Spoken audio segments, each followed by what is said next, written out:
തൃശ്ശൂരിൽ ഇനി രാത്രി പൂരത്തിന്റെ സമയമാണ്. ഇന്ന് പകൽ നടന്ന ചടങ്ങുകളുടെ ആവർത്തനമാണ് രാത്രിയിൽ നടക്കുക. പൂരനഗരിയിൽ നിന്നും അബ്ദുൾ റഹീം നമ്മോടൊപ്പം ചെയ്തുണ്ട്. അബ്ദുൾ, നമുക്കറിയാം ഈ മുണ്ടത്തിക്കോട് എന്നൊരു മഹാദുരന്തം, അതിൻ്റെ ഒരു പശ്ചാത്തലത്തിലാണ് ഇന്ന് തൃശ്ശൂർ പൂരമൊക്കെ അരങ്ങേറിയത്.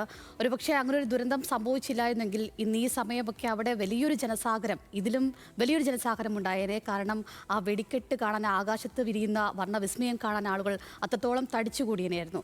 പക്ഷേ ഇപ്പോൾ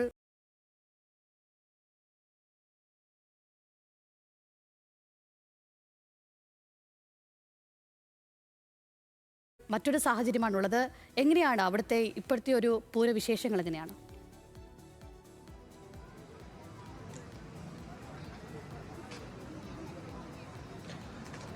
അഞ്ജലി, പൂരത്തിന്റെ ആഘോഷ പെരുമയ്ക്കോ അതിന്റെ ആചാരങ്ങൾക്കോ കുടമാറ്റം അടക്കമുള്ള ചടങ്ങുകൾ നടന്നത് നമുക്കറിയാം. മുണ്ടത്തിക്കോട് ദുരന്തത്തിന്റെ പശ്ചാത്തലത്തിൽ ചെറിയ ചില നിയന്ത്രണങ്ങളും കാര്യങ്ങളുമൊക്കെ തൃശ്ശൂർ പൂരത്തിന്റെ ഭാഗമായി ഉണ്ടായിരുന്നുവെങ്കിലും പൂരപ്രേമികൾക്ക് അതൊന്നും അവർക്ക് തടസ്സമായില്ല എന്നുള്ളത് തന്നെയാണ് ഇന്നത്തെ ഈ പറയുന്നത് പോലെ, അതായത് ഇവിടെ കണ്ട ജനക്കൂട്ടം നമുക്ക് ആ സാക്ഷിയാക്കി നമുക്ക് പറയാൻ കഴിയുക. കാരണം വലിയ രീതിയിൽ തന്നെയുള്ള ജനക്കൂട്ടം ഉണ്ടായിരുന്നു എന്നുള്ളതാണ്. ഇപ്പോഴും ഞാൻ ഈ പൂരനഗരിയിലാണ് നിൽക്കുന്നത്. ഇവിടെ വടക്കുന്നാഥന്റെ മണ്ണിൽ ഇപ്പോഴും നിരവധി ആളുകൾ ഉണ്ട്. അവരിപ്പോഴും ഇവിടെ തന്നെ ഉണ്ട്. രാവിലെ മുതലെത്തിയ ആളുകളുണ്ട്. നമുക്കറിയാം, രാവിലെ മുതൽ തന്നെ നിരവധി ഘടകപൂരങ്ങൾ വടക്കുന്നാഥന്റെ മണ്ണിലേക്ക് എത്തുന്നു. അതിനുശേഷം പ്രധാനപ്പെട്ട മഠത്തിൽ വരവ് നടക്കുന്നു. അതിനുശേഷം ഇലഞ്ഞിത്തറ മേളം കൊട്ടിക്കയറുന്നു. അതിനൊക്കെ ഒടുവിൽ അവസാനമായി ഈ പറയുന്നത് പോലെ തന്നെ കുടമാറ്റം നടക്കുന്നു.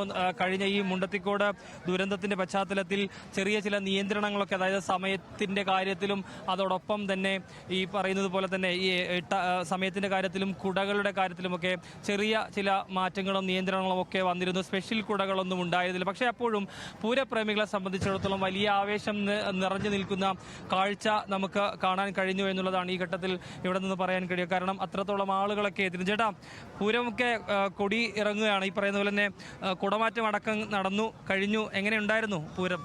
പൂരം അടിപൊളി, കുഴപ്പമില്ല. വലിയ ആവേശം, വിഷമമുണ്ട്. ഒരു വിഷമം നിലനിൽക്കുമ്പോഴും ആഘോഷങ്ങൾക്കോ ആവേശത്തിനോ ഒട്ടും കുറവില്ലായിരുന്നു. മാറ്റം പിന്നെ കുറവായിരുന്നു, എന്നാലും ആൾക്കാരുണ്ടായിരുന്നു. ചലച്ചിത്രങ്ങളൊക്കെ ആഘോഷിക്കാൻ പറ്റുമോ? അതൊക്കെ കുഴപ്പമില്ല. കണ്ടിരുന്നു? കണ്ടു. എങ്ങനെ ഉണ്ടായിരുന്നു? അത് കുഴപ്പമില്ല, അടിപൊളിയായിരുന്നു. മടത്തിൽ വരും കുഴപ്പമില്ല. ഈ പൂരം കൊടിയേറ്റമൊക്കെ കഴിഞ്ഞ് നിൽക്കുകയാണ് ഇപ്പോൾ. എങ്ങനെ പോയി പൂരത്തിന്റെ ആഘോഷങ്ങളൊക്കെ എങ്ങനെ ഉണ്ടായിരുന്നു? നന്നായിരുന്നു. സാധാരണ രീതിയിലല്ല, എന്നാലും ക്രൗഡ് ഉണ്ടായിരുന്നു, അത്യാവശ്യം ക്രൗഡ് ഉണ്ടായിരുന്നു. കുടമാറ്റം വളരെ കുറച്ച് സമയം ഉണ്ടായിരുന്നുള്ളൂ. അതിൻ്റെ ഒരു പോരായ്മ ഉണ്ടായിരുന്നു, എന്നാലും നന്നായിരുന്നു. അതിലൊരു ദുഃഖമുണ്ടോ? ചെറിയ രീതിയിൽ വലിയൊരു ദുഃഖം കടന്നു പോയേക്കല്ലേ, അപ്പോൾ ഒരു ചെറിയ ദുഃഖം കുഴപ്പമില്ല. നമ്മൾ ഈ പ്രാവശ്യം അങ്ങനെ പോട്ടെ. പക്ഷേ എന്നാലും ആഘോഷങ്ങൾക്കൊട്ടൊന്നും കുറവുണ്ടായിരുന്നില്ല അല്ലേ? ഉണ്ടായിരുന്നില്ല, ആൾക്കാർ കുറവൊന്നും ഉണ്ടായിരുന്നില്ല. നല്ല ഭംഗിയായിട്ട് തീർന്നു. എങ്ങനെ ഉണ്ടായിരുന്നു പൂരം? എങ്ങനെ ഉണ്ടായിരുന്നു? കുഴപ്പമില്ല, നന്നായിട്ടുണ്ടായിരുന്നു. ഇവിടെ തന്നെയാണോ സ്ഥലം? തൃശ്ശൂർ തന്നെയാണ് വീട്. തൃശ്ശൂർക്കാരെ സംബന്ധിച്ചുള്ള പൂരം എന്ന് പറഞ്ഞാൽ അവരുടെ അവരൊരു വികാരമാണ്. അതെ, ഇതിലൊരു വിഷമം കടന്നുപോയി നമുക്ക്.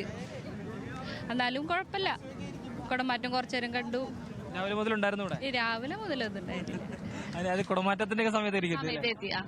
ചേച്ചി, എങ്ങനെ ഉണ്ടായിരുന്നു പൂരമൊക്കെ? എങ്ങനെ അടിച്ചു പൊളിച്ചോ? പൂരം കുറച്ചൊക്കെ അടിച്ചു പൊളിച്ചു. അതിലേറെ ഒരു ദുഃഖമുണ്ട്, വിഷമമുണ്ട്.